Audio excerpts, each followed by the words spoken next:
Voilà. Et puis ceux qui viendront encore tout à l'heure, voilà, sans doute.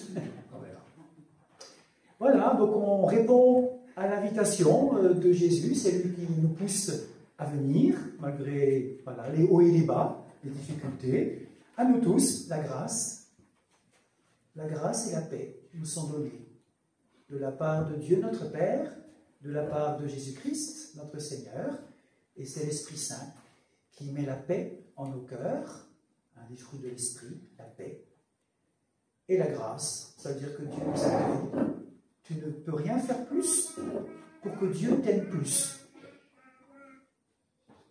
Je répète, tu ne peux pas faire plus pour que Dieu t'aime plus. Il t'aime. Et tu ne pourras pas faire moins, quelle que soit ta vie, pour que Dieu t'aime moins. Il t'aime. Alors, ce culte sera un petit peu plus court, parce qu'on a l'assemblée paroissiale juste après. Et puis, ce matin, on a la chance d'avoir Raoul. Raoul, voilà, certains le connaissent, d'autres non. Il est en train de se former pour être prédicateur laïque au sein de l'UEPAL, comme Gisèle Keller, comme Didier Luttmann et d'autres. Donc, il se forme pour être prédicateur laïque. Et c'est moi qui m'en occupe, voilà, entre autres.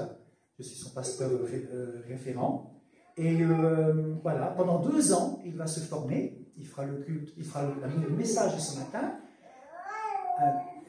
prochaine fois, ici, et puis ensuite à Thionville. Et ensuite, il y aura encore 1 année de formation au sein de l'UEPAL, voilà, pour pouvoir animer les cultes ensemble. Voilà. C'est bon signe de voir des hommes et des femmes qui se lèvent pour se former, parce que vous savez que les pasteurs, il y en a de moins en moins. Voilà. Alors nous sommes le 4e dimanche de Carême, avec ce mot d'ordre. Si le grain de blé tombe en terre ne meurt pas, il reste seul. Mais s'il meurt, il donne beaucoup de fruits. Peut-être que certains ont déjà fait des semis. Il faut que la graine meure pour qu'il y ait la semence, pour qu'il y ait la tige. Il faut mourir pour qu'il y ait la vie. Voilà. Alors je vous invite à prendre le premier chant pour louer le Seigneur, numéro 201. Nous voici rassemblés en ton nom Seigneur, numéro 201. Deux fois, une fois ou deux? Une fois. Voilà. Voilà, merci.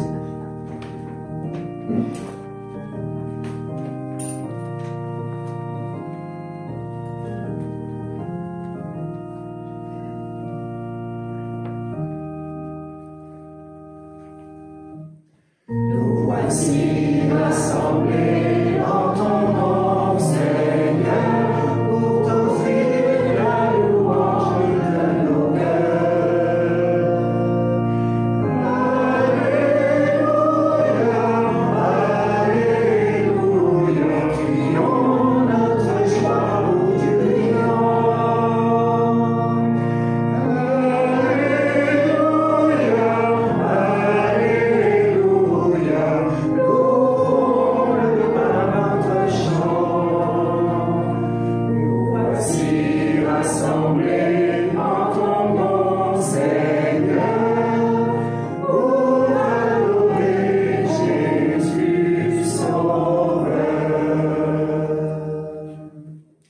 Et on peut rester debout pour écouter quelques versets du psaume.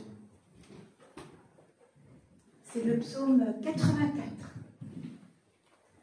Que tes demeures sont aimables, Éternel des armées. Mon âme soupire et languit après les parvis de l'Éternel. Mon cœur et ma chair poussent des cris vers le Dieu vivant. Le passereau même trouve une maison, et l'hirondelle un nid où elle dépose ses petits. Tes autels, Éternel des armées, mon roi et mon Dieu. Heureux ceux qui habitent ta maison, ils peuvent te célébrer encore. Heureux ceux qui placent en toi leur appui.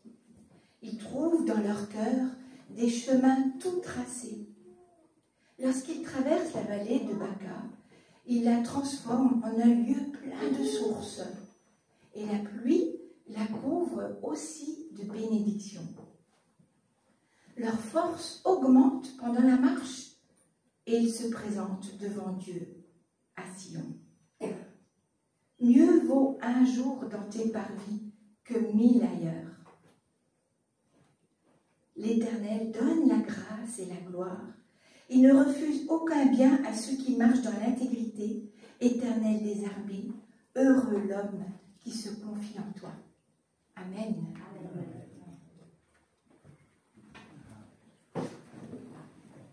Un jour dans tes parvis, dans vos livrets, le numéro 10, qui reprend le psaume. Le numéro 10, les 3 strophes.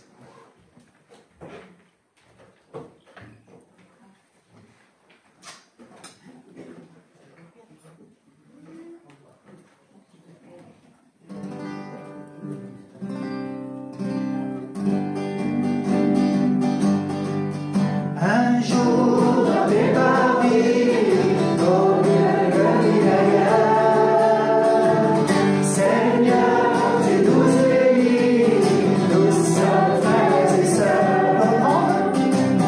Un jour dans tes parvis, au mieux que l'île ailleurs, Seigneur, tu nous bénis, nous sommes frères et sœurs. Rassemblés en ce lieu, nous louons notre Père. Voici l'Esprit de Dieu, nous sommes dans sa lumière. Un jour dans tes parvis, au mieux que l'île ailleurs, Seigneur, tu nous unis, nous sommes frères et sœurs. Jésus est parmi nous, la vie et l'autre cœur. Son regard est si doux, sa joie remplit nos cœurs. Un jour dans tes parvis, au mieux que l'île ailleurs, Seigneur, tu nous unis, nous sommes frères et sœurs. Bientôt nous partirons, nous serons réunis. Sans fin nous le verrons, nous louerons Jésus-Christ. Un jour dans tes parvis, au mieux que l'île ailleurs, Seigneur, tu nous unis, nous sommes frères et sœurs. Un jour dans tes parvis, vaut mieux que l'île ailleurs. Seigneur, tu nous unis, nous sommes frères et sœurs.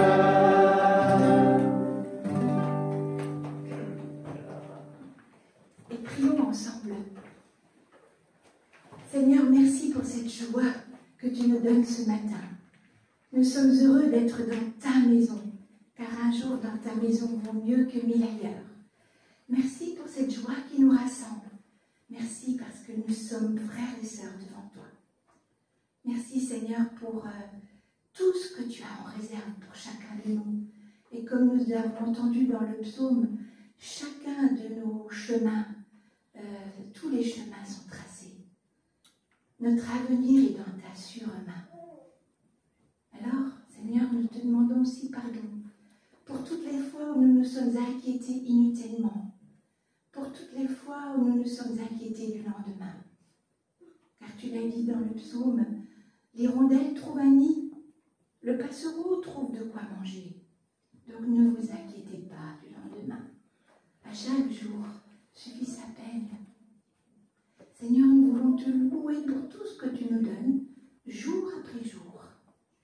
Et nous te demandons pardon pour notre manque d'amour pour nos frères, pour nos jugements, pour nos paroles blessantes à leur égard.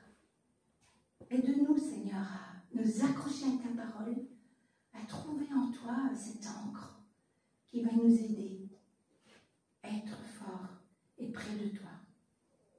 Alors merci pour ta grâce, merci pour tout ce que tu nous donnes, Seigneur.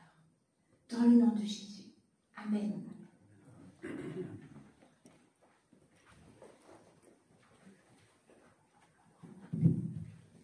Dieu a tant aimé le monde. Le monde, c'est Daniel, c'est Pierre, Paul ou Jacques, Céline. Dieu a tant aimé le monde qu'il a donné son Fils unique, afin que quiconque croit en lui ne meure pas, mais qu'il ait la vie éternelle. C'est l'assurance de ce pardon. Dieu aime, il a donné le Fils pour que nous puissions recevoir ce pardon, vivre de ce pardon. Mon frère, ma sœur, mes amis, Dieu entend notre cœur, les cris de nos cœurs, et il te dit, va en paix, tu es pardonné, va, ne recommence plus, ta foi t'a sauvé, lève-toi, marche. J'ai été envoyé pour que tu ne meurs pas, mais pour que tu aies la vie éternelle, une vie après la mort qui continue. Ça, c'est l'espérance chrétienne. N'est-ce pas merveilleux, savoir que notre vie continue après? Ça bouleverse ma vie. Quand on voit différents cercueils, je vous assure que c'est beau de savoir que la vie continue après. C'est l'espérance avec Dieu, un jour. Que Dieu mette au plus profond de nous-mêmes l'assurance de son pardon et de sa grâce. Amen. Et je vous invite à prendre dans vos livrets le 134, comment ne pas te louer.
Je vous déteste, Noël. Et la prière? Voilà.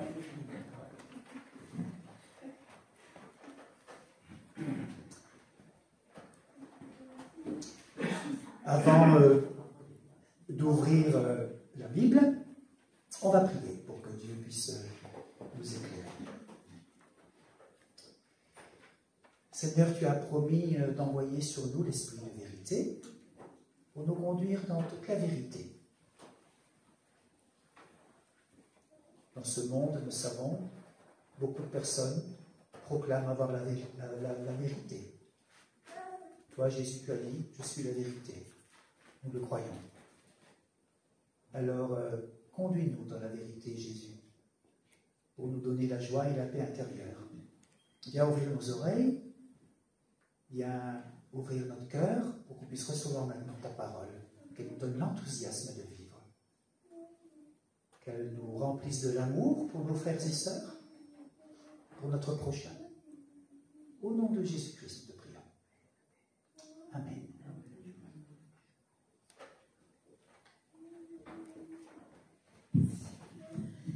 Alors, aujourd'hui, nous lisons dans Ésaïe 54, versets 7 à 10. Je t'ai abandonné très peu de temps, mais avec une grande tendresse, je veux te reprendre. J'étais très en colère contre toi, et j'ai refusé de te voir pendant un court moment. Mais avec un amour sans fin, je te montre ma tendresse. C'est moi, le Seigneur, qui te dit cela, moi qui te libère. Je vais agir comme au temps de Noé. J'avais promis qu'il n'y aurait plus de grandes inondations sur la terre. De même, je promets aujourd'hui de ne plus me mettre en colère contre toi, de ne plus te menacer. Les montagnes peuvent bouger, les collines peuvent changer de place, mais l'amour que j'ai pour toi ne changera jamais. L'alliance que j'ai établie avec toi pour te rendre heureuse ne bougera jamais. C'est moi le Seigneur qui te dis cela dans ma tendresse.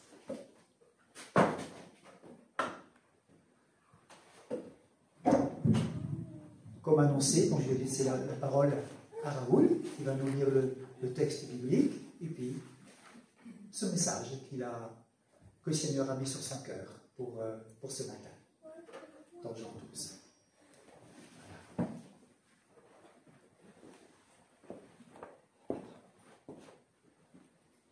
Bonjour à tous.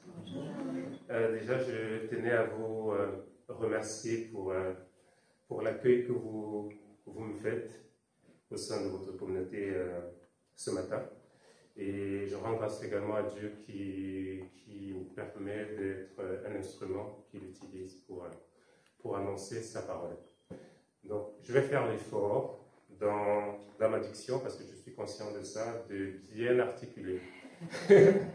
Parce que de manière naturelle, chez nous, on n'articule pas beaucoup. Et je ferai attention d'essayer d'articuler et de parler un peu plus fort. Quand je chante, j'articule, mais quand je parle, je n'articule pas. Donc, merci de votre indulgence pour cela. Donc, le texte que le Seigneur m'a mis à cœur pour ce matin se trouve dans Jean 12, les versets 20 à 26. Quelques Grecs, du nombre de ceux qui étaient montés pour adorer pendant la fête, s'adressèrent à Philippe de Bethsaïda en Galilée et lui dirent avec instance: Seigneur, nous voudrions voir Jésus. Philippe alla le dire à André, puis André et Philippe le dirent à Jésus. Jésus leur répondit: L'heure est venue où le Fils de l'homme doit être glorifié. En vérité, je vous le dis, si le grain de blé qui est tombé en terre ne meurt, il reste seul. Mais s'il meurt, il porte beaucoup de fruits. Celui qui aime sa vie la perdra, et celui qui est sa vie dans ce monde la conservera pour la vie éternelle. Si quelqu'un me sert, qu'il me suive, et là où je suis, là aussi sera mon serviteur. Si quelqu'un me sert, le Père l'honorera. Amen. Mon message de ce matin, je l'ai intitulé « Les Grecs veulent voir Jésus ». Moi aussi, et toi, et vous, est-ce que vous voulez voir Jésus? Donc, je vous invite au voyage pour voir Jésus. Situons notre texte dans son contexte. Notre texte est au sein de l'évangile de Jean. Jésus est à la fin de son ministère. Il a montré à travers plusieurs miracles qui il est. Il n'a cessé d'annoncer la bonne nouvelle du salut. Jésus vient de Béthanie, où il a ressuscité Lazare, manifestant ainsi sa victoire sur la mort. Jésus vient d'entrer triomphalement à Jérusalem sous les acclamations du peuple. Revenons à notre texte. Comme le veut la tradition juive, Jésus et ses disciples sont à Jérusalem dans le cadre de la célébration de la Pâque juive.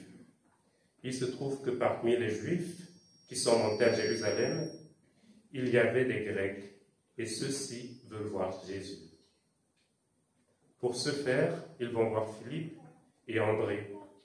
Ces derniers vont ensemble voir Jésus pour transmettre cette demande. Il est important de noter que les Grecs qui sont montés à Jérusalem sont des personnes non juives. Ils sont des sympathisants de cette religion.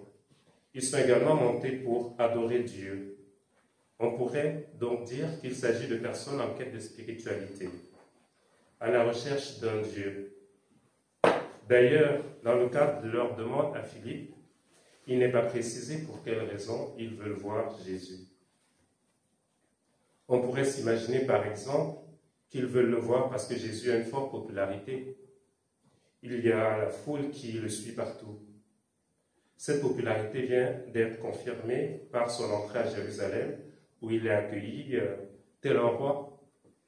Aujourd'hui, on aurait dit un accueil de star, comme on peut voir lors des directs télévisés, de grands événements où les foules s'ameutent, avec d'aucuns qui sont là parce que l'événement est historique, d'autres présents pour essayer de se rapprocher au plus près des stars, pour avoir une photo souvenir avec celle-ci, les toucher, pour n'importe quelle raison.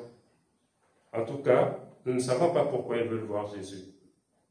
Voulait-il voir un miracle? On sait que Jésus a transformé l'eau en vin, par exemple. Une guérison. À Bethsaïda, d'où vient Philippe, par exemple, il a guéri un paralytique.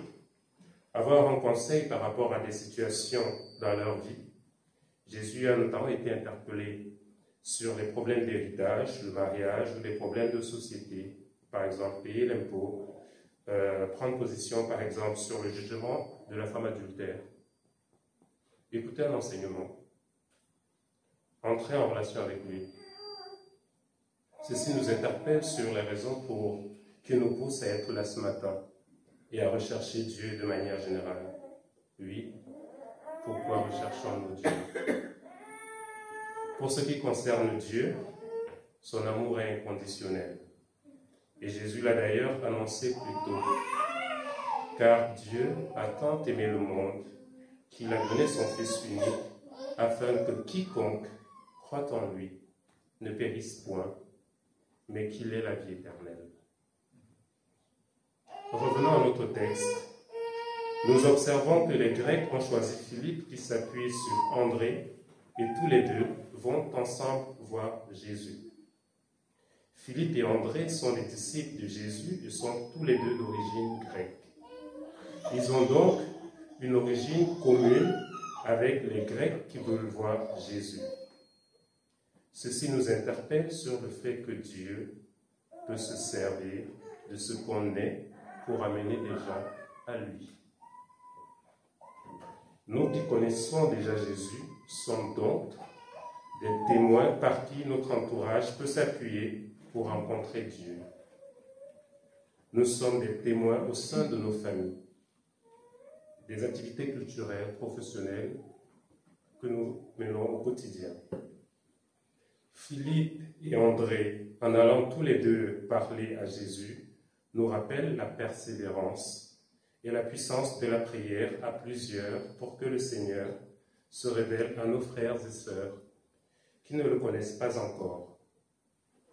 Nous sommes appelés à prier pour les personnes qui ne connaissent pas Dieu dans nos temps de prière individuels et dans nos groupes de prière. Revenons à la réponse de Jésus. Il ne répond pas aussi clairement. Il ne dit pas par exemple, oui, je vais les voir tout de suite, ou patienter un instant. Il parle de gloire. Dans une situation où les hommes viennent de le glorifier, il déclare plutôt que l'heure où son Père va le glorifier est arrivée, semblant indiquer que la gloire des hommes ne l'intéresse pas. Jésus ne recherche pas la popularité des hommes. Elle est versatile. D'ailleurs, la même foule qui l'a accueilli en rockstar va se retourner contre lui quelques jours plus tard. Jésus préfère demeurer dans la volonté de Dieu et rechercher la volonté de Dieu. Cette glorification est décrite de manière imagée. Si le grain de blé qui est tombé en terre ne meurt, il reste seul. Mais s'il meurt, il porte beaucoup de fruits. Dans d'autres versions, on parle de grain de blé tombé dans la terre doit mourir, sinon il reste seul. Mais s'il meurt, il donne beaucoup de grains. Jésus dit ainsi que sa glorification va passer par la mort pour nous, qui représentons ces grains multiples. Il va se donner librement. Il va accepter librement l'humiliation pour nous. En pleine fête, il annonce que bientôt la fête est terminée. Cette glorification est à contre-courant de la vision du monde. Jésus va accepter de tomber dans un monde où les stars et les pouvoirs veulent toujours être plus élevés. Il va accepter de mourir injustement pour nos péchés dans un monde où certains pouvoirs abusent de leur autorité ou de leur popularité pour faire mourir injustement des êtres humains. Après sa crucifixion, Dieu le ressuscitera 3 jours, démontrant ainsi aux yeux du monde entier sa puissance et sa fidélité à son Fils, et aussi sa victoire sur la mort. La fête qui semblait terminée par la mort du Christ est repartie, et cette fois, c'est pour l'éternité. Le Seigneur invite les Grecs à rechercher cette gloire, en le suivant à travers cette déclaration. Celui qui aime sa vie la perdra, et celui qui hait sa vie dans ce monde la conservera pour la vie éternelle. Si quelqu'un me sert, qu'il me suive, et là où je suis, là aussi sera mon serviteur. Si quelqu'un me sert, le Père l'honorera. Le Seigneur nous soumet à 2 exigences. Haïr sa vie dans ce monde. Haïr sa vie ici ne veut pas dire détester ce qu'on est, détester nos biens, détester notre prochain. Ce serait tout le contraire de Dieu car il est amour. Il s'agit d'une invitation à un changement profond de nos vies, en nous appuyant désormais sur les règles du royaume des cieux et non sur celles des hommes. Comment? Premièrement, en acceptant d'abandonner le péché. Ce que Paul indique dans sa lettre aux Colossiens au chapitre 3, se dépouiller du vieil homme qui agit selon la chair. Cette chair qui produit l'impudicité, l'impureté, la dissolution, l'idolâtrie, la magie, les inimitiés, les querelles, les jalousies, les animosités, les disputes, les divisions, les sectes, l'ivrognerie, les excès de table et les choses semblables. Jésus nous invite à la place à revêtir le manteau de l'homme nouveau qui agit selon l'Esprit Saint, dont le fruit est l'amour, la joie, la paix, la patience, la bonté, la bénignité, la fidélité, la douceur, la tempérance. Nous aurons besoin de l'Esprit Saint pour produire ce fruit, car nous n'y arriverons pas de nos propres forces. Il nous invite ainsi à un changement profond, pas seulement de nos apparences, mais de nos cœurs et de nos pensées, dans un premier temps. Dans un second temps, ce changement aura un impact dans nos relations, car nous sommes appelés à nous supporter les uns les autres, à nous pardonner et à nous aimer comme le Seigneur nous a pardonné et aimé. Servir Dieu. C'est la deuxième exigence à laquelle le Seigneur nous soumet, à servir Dieu après avoir haï notre vie. Tout comme Jésus a servi un exemple pendant sa vie, il nous invite également à servir Dieu. Comment servir Dieu? Je pense qu'il indique à travers ce commandement: tu aimeras le Seigneur ton Dieu de tout ton cœur, de toute ton âme, de toute ta pensée et de toute ta force. Voici le second: tu aimeras ton prochain comme toi-même. Il n'y a point d'autre commandement plus grand que ces deux, que cela. Aimer Dieu. Aimer Dieu, c'est aimer ses commandements et sa parole, ce qui implique de connaître ses commandements et sa parole. Pour la connaître, nous devons passer du temps à la recherche de sa volonté par la méditation de sa parole. La présence au culte ne suffit pas pour connaître la volonté de Dieu.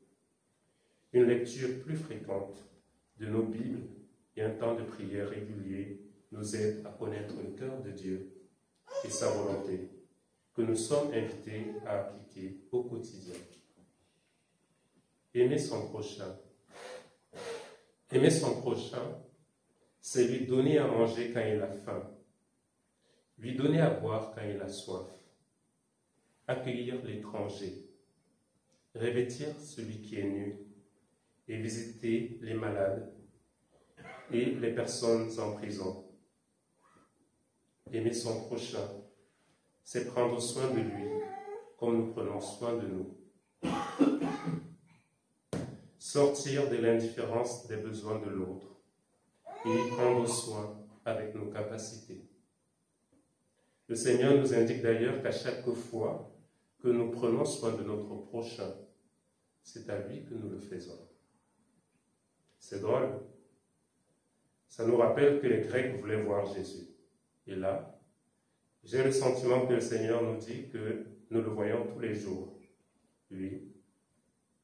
Nous voyons Jésus tous les jours, à travers les personnes que nous côtoyons, nos conjoints, nos enfants, nos collègues, les frères et sœurs de l'Église, nos amis et nos ennemis, la caissière et la personne que nous croisons dans les transports, bref, toutes les personnes que nous rencontrons au quotidien. Nous sommes ainsi invités à les aimer et à prendre soin d'eux. Pour moi, cette histoire de Grecs qui veulent voir Jésus nous apprend 3 leçons. Dieu peut se servir de nous pour ramener des gens à lui.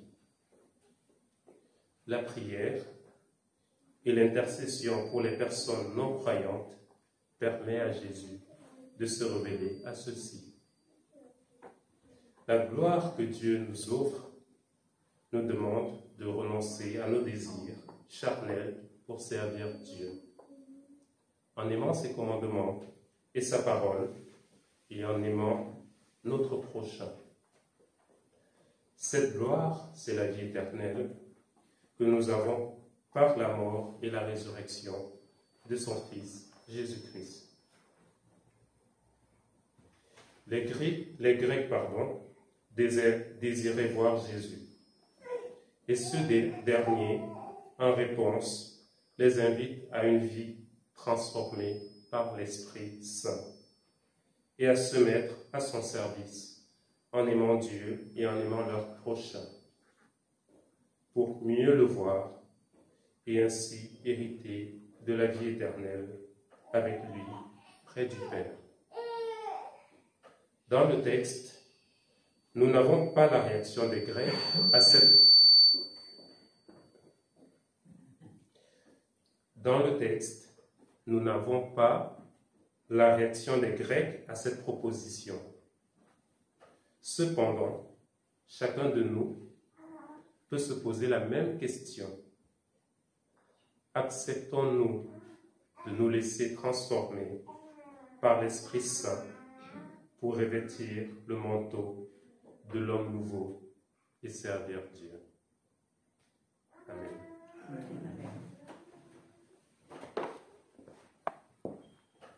Être pour faire suite à sa prédication. Le 751, je vous invite à vous lever pour prendre les 3 strophes.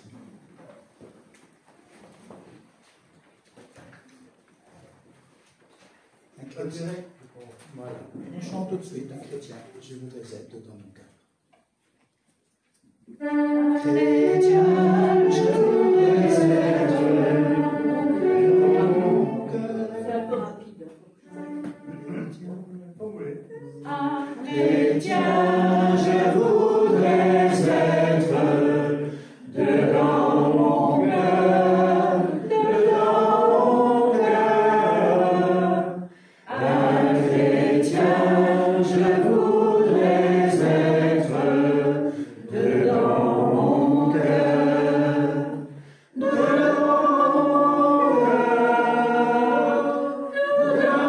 mon cœur. Un chrétien, je voudrais être dedans mon cœur. Plus aimant, je voudrais être dedans mon cœur, dedans mon cœur.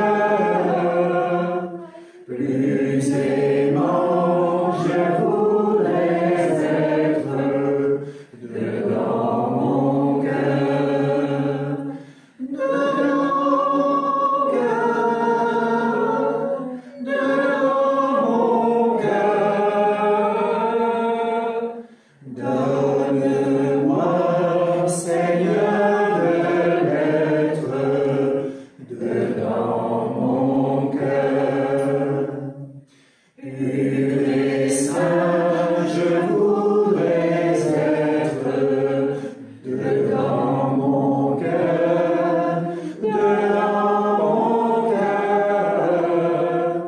Pur et saint, je voudrais être dedans mon cœur, dedans mon cœur, dedans mon cœur.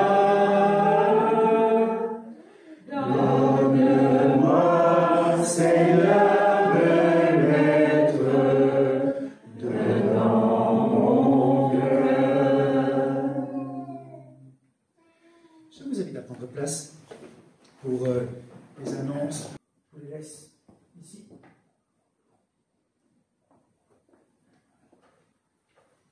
On peut se lever pour terminer par la prière et la bénédiction.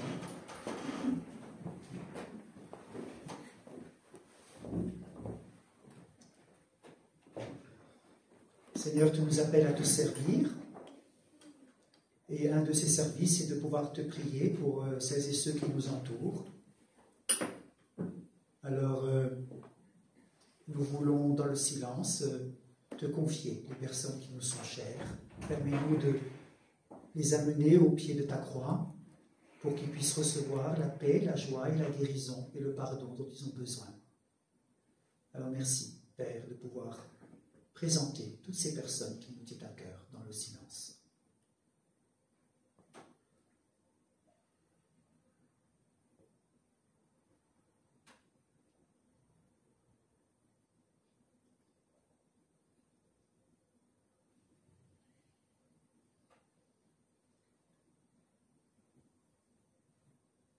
Et nous voulons te confier particulièrement notre pays en ce moment, avec tout ce qui se passe au niveau de ces législations, de cette retraite, cette révolte, ce mécontentement, ces tensions. Père, nous te prions de bénir notre pays, de le protéger de tout soulèvement, de toute guerre, de toute colère. Seigneur, que ta paix vienne, Seigneur, dans ce pays, et donne la sagesse à toutes celles et ceux qui prennent des décisions. Apprends-nous à ne pas attiser cette colère, donne-nous des instruments de paix quand on évoque tous ces problèmes au gouvernement. Apprends-nous à être des instruments de paix, comme ton Fils nous l'a enseigné. Ta bénédiction sur notre pays en ce moment. Ta présence au cœur de chacun. Et ensemble, nous voulons te dire, te prier. Notre Père, qui es aux cieux, que ton nom soit sanctifié, que ton règne vienne, que ta volonté soit faite sur la terre comme au ciel. Donne-nous aujourd'hui notre pain de ce jour. Pardonne-nous nos offenses, comme nous pardonnons aussi à ceux qui nous ont offensés. Et ne nous laisse pas entrer en tentation, mais délivre-nous du mal.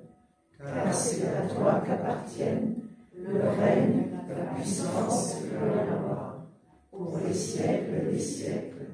Amen.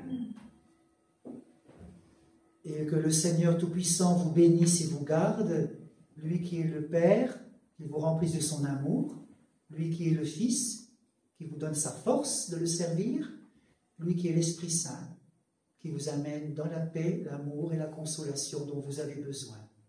Soyez bénis par ce Dieu qui vous aime, qui s'est donné par amour pour toi. Va en paix, il s'occupe de toi. Amen. Amen. Et nous terminons avec le 540. Et un grand merci à Raoul.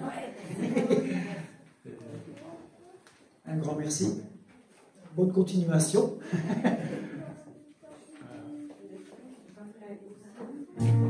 Remerciez-vous, je suis catholique.